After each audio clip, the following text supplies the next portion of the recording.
gabi sa ating lahat. Magandang gabi sa aking mga kapwa kamag-aral at magandang gabi sa aking profesor na si Ginang Cora Quezon.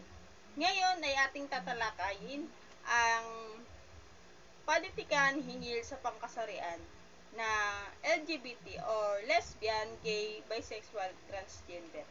So ngayon, sa pagtatalak ngayong gabi, ating tatalakayin ang ano nga ba ang ibig sabihin nito.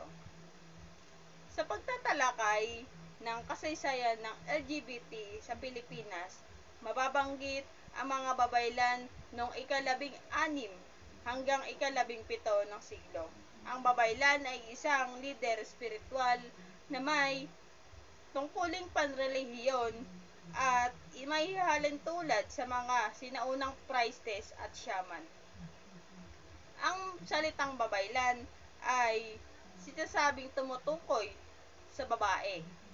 Meron ding lalaking babaylan, halimbawa ay ang mga asog sa Visayas noong ika-17 ng siglo, na hindi lamang nagbibihis babae, kundi nagbabalat kayo ring babae o upang ang mga espiritu, upang ng mga babae, upang ang mga espiritu, ang mga lalaking gayunman ay hindi babae.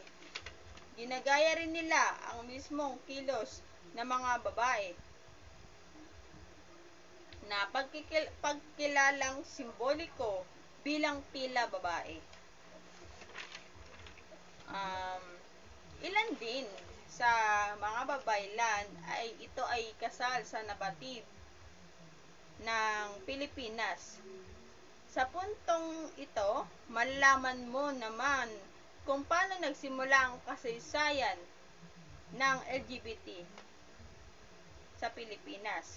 Basahin ang isang teksto ng mula sa akda ni Dr. Manuel L. Tan noong 2014, isang antropologo na pinamagatang LGBT in Asia.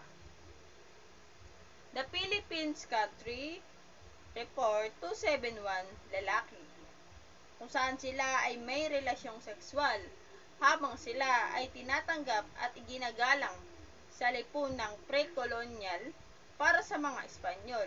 Ang mga babaylan ay hindi lamang nakalilito, sila rin ay kinatatakutan dahil sa kanilang makapangyarihang posisyon. Sa panahon ng mga Espanyol, ilan sa mga babaylang ito ay nagampanin dahil sa pagpapalaganap ng Kristyanismo. Mula noon, ang lipunang Pilipino ay higit sa lahat tahimik sa mga Pilipinong hindi tumatalima sa konbensyonal ng oryentasyon sexual at pagkakakilanlan pangkasarian. So, ayun, meron pa tayong 3 minutes and 20 seconds. So, explain ko lang ang ngayon, 'di ba? Sabi nga natin dito na ano nga bang LGBT? So, ang LGBT ito ay nilalaman ng lesbian, gay, bisexual at transgender. Sabi nga, may nabasa ko dito na ang mga babaylan ay hindi babae. So, hindi lamang siya babae. So, may babaylan ding lalaki. So, yun na nga. Sabi nga rito, ginagaya rin nila ang mismong kilos ng mga babae. So, ang mga lalaki ay ginagaya nila ang kilos pang babae. Diba? So, ang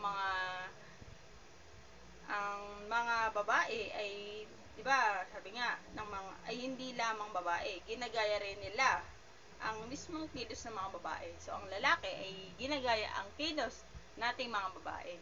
So, yun nga, sabi nga dito na The Philippines Country Report 271, lalaki. So, kung saan sila ay may relasyong sexual habang sila ay tinatanggap at ginagalang sa lipunan.